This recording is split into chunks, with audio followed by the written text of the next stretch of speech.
नमस्कार, शुभ साची विंध्य के समाचार बुलेटिन में आपका स्वागत है। मैं हूं आपके साथ न्याजिया। शुरुआत करते हैं हेडलाइन से। रीवा में धान उपार्जन में सत्यापन फेल होने से नाराज किसानों ने किया हंगामा। रीवा में ट्रक ऑटो की भिड़ंत, फूफा की मौत, भतीजा गंभीर रूप से घायल। रीवा में निजी अस्पताल के युवा चिकित्सक की संदिग्ध मौत। मऊगंज से अयोध्या जा रहे श्रद्धालुओं की बोलेरो ट्रैक्टर से टकराई, 3 की मौत, 8 गंभीर। रीवा में पैर में रस्सी बांधकर नहर में कूदे युवक की मौत। रीवा में जिला पंचायत उपचुनाव के लिए नामांकन दाखिल करने पहुंचे अभ्यर्थी। मेडिकल कॉलेज सतना में पानी संकट, नाराज छात्रों ने किया प्रदर्शन। सतना में बिजली कर्मी को गोली मारने वाला दिव्यांग बदमाश गिरफ्तार। सतना में हादसे के बाद बस ड्राइवर का अपहरण, दहशत में रहे यात्री। सीधी में संजय टाइगर रिजर्व में बाघिन T60 के दोनों शावक मारे गए, नए नर बाघ पर शक। सिंगरौली में रिहंद डैम में जहरीले पानी से सैकड़ों मछलियों की मौत। और एमपी में कड़ाके की ठंड का कहर, पारा 5.2 डिग्री तक लुढ़का, 5 जिलों में शीतलहर का अलर्ट। जादू देखा है, हम दिखाते हैं। आप सोचिए, हम बनाते हैं। अपने घर या ऑफिस को सजाएं मनपसंद डिजाइन के कस्टमाइज वॉलपेपर्स, ब्लाइंड्स, पेंटिंग्स और लेजर कटिंग से बनी आकर्षक चीजों से। आज ही कॉल कीजिए 7611125428, क्योंकि आपकी कल्पनाओं को पंख देना भी जरूरी है।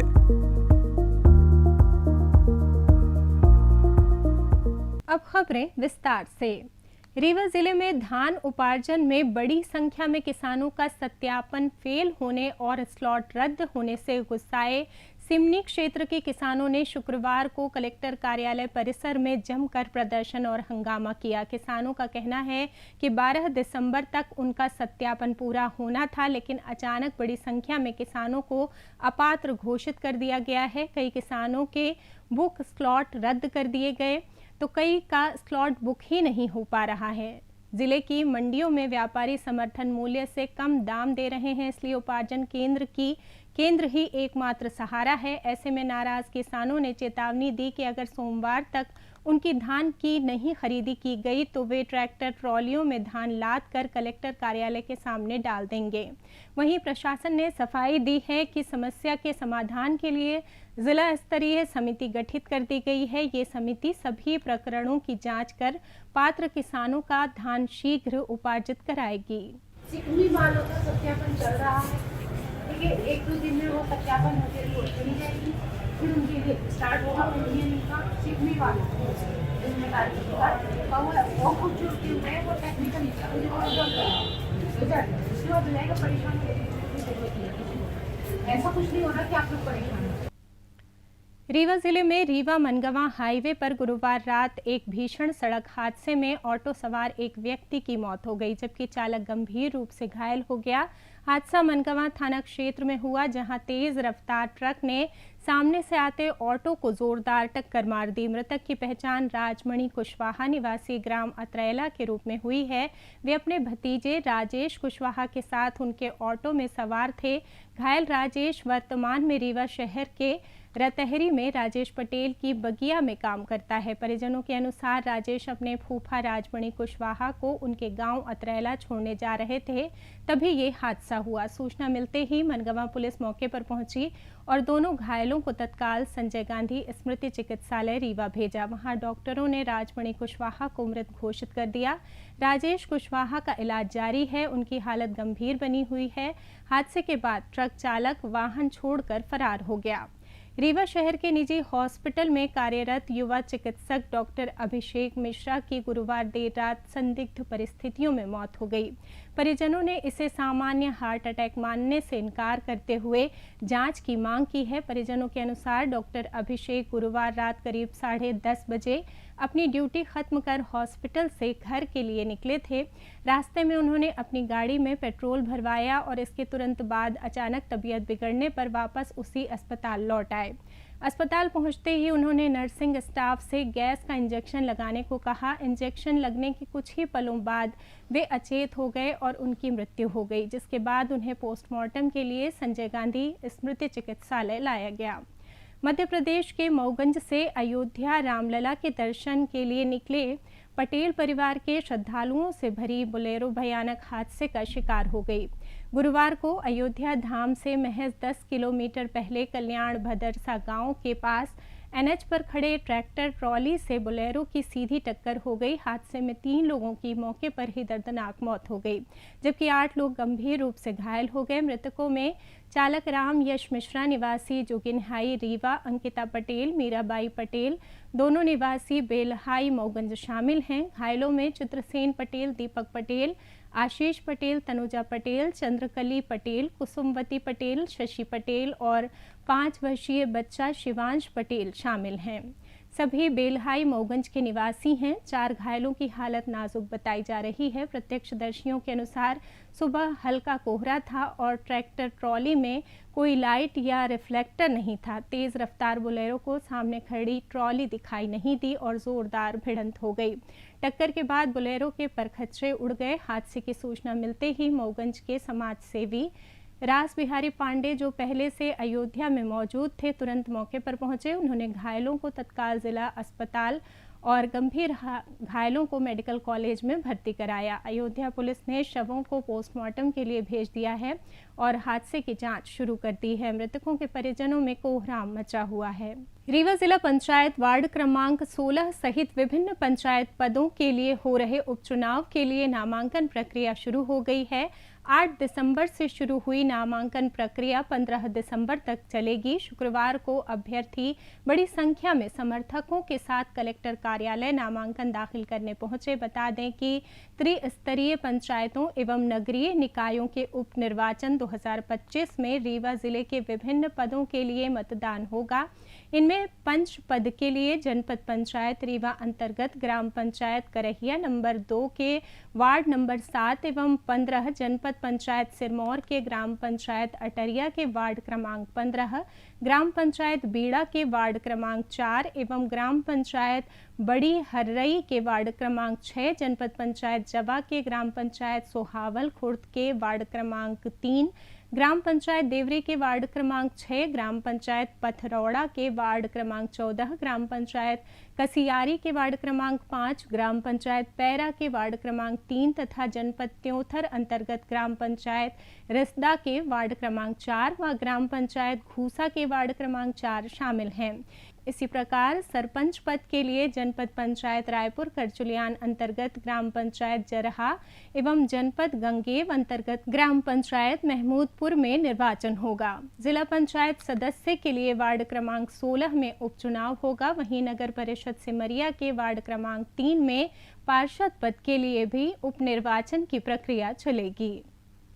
मेरा नाम रामनिवास गौतम है। मैं वार्ड 16 जिला पंचायत रीवा से उपचुनाव का पर्चा दाखिल किया।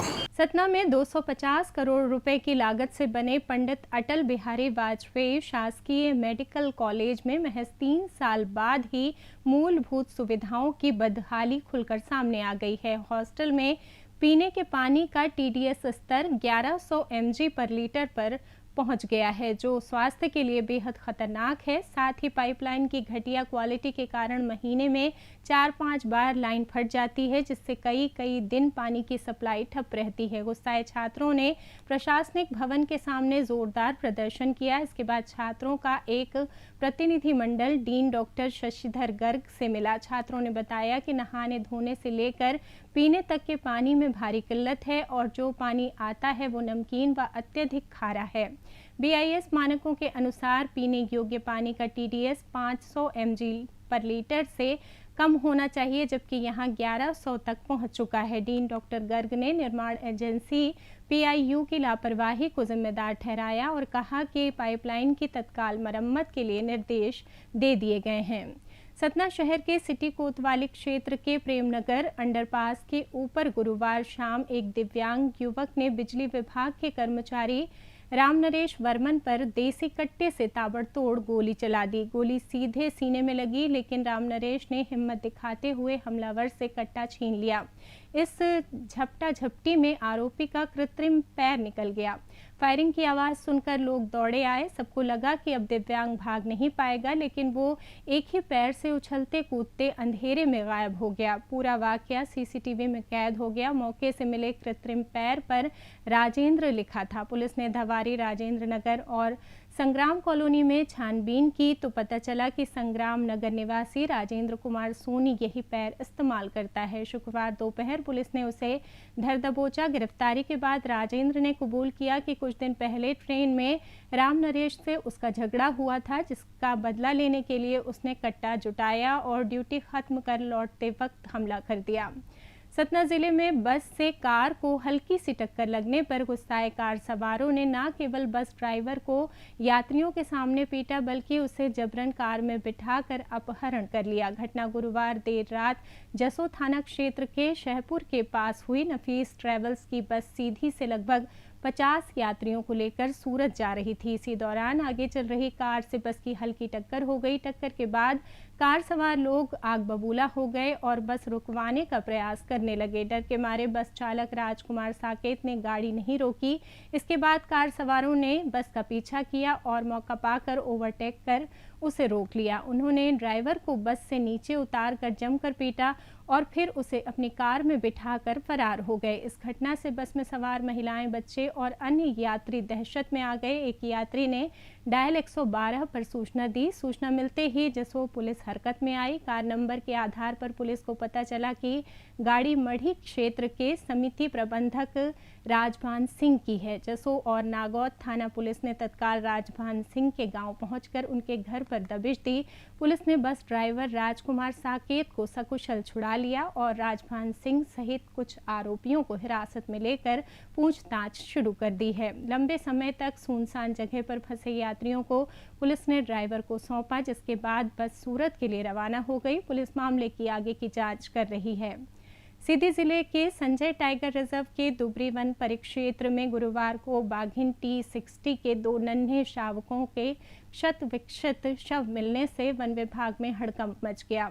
वन्यजीव विशेषज्ञों के अनुसार ये हत्या टेरिटरी विवाद का क्रूर परिणाम है। इलाके में हाल ही में घुसे एक नए नर बाघ ने अपने क्षेत्र पर कब्जा जमाने के लिए शावकों को निशाना बनाया। घटना उत्तर वीट डेवा के घने जंगल में हुई। नियमित गश्त पर निकली हाथी पेट्रोलिंग टीम ने झाड़ियों में असामान्य हलचल देखी। मौके पर पहुंचते ही दोनों शावक मृत और बुरी तरह जख्मी हालत में मिले। उनके शरीर पर बड़े शिकारी के दांत और पंजों के गहरे निशान थे। प्रारंभिक जांच में पता चला कि हमलावर बाघ ने शावकों को मारने के बाद उनके शरीर के कुछ हिस्से भी खा लिए थे। घटनास्थल से थोड़ी दूर पर बाघिन T60 को अत्यंत बेचैन और तनावग्रस्त हालत में देखा गया। वो बार बार शावकों के शवों के पास आने की कोशिश कर रही थी और जोर जोर से गुर्रा रही थी। उसकी सुरक्षा को ध्यान में रखते हुए पेट्रोलिंग टीम ने हाथियों की मदद से दोनों शवों को सुरक्षित बाहर निकाला। वन कर्मियों ने मौके पर पंचनामा भरकर पोस्टमार्टम कराया और गुरुवार देर रात जंगल के अंदर ही वन्यजीव नियमों के तहत दोनों शावकों का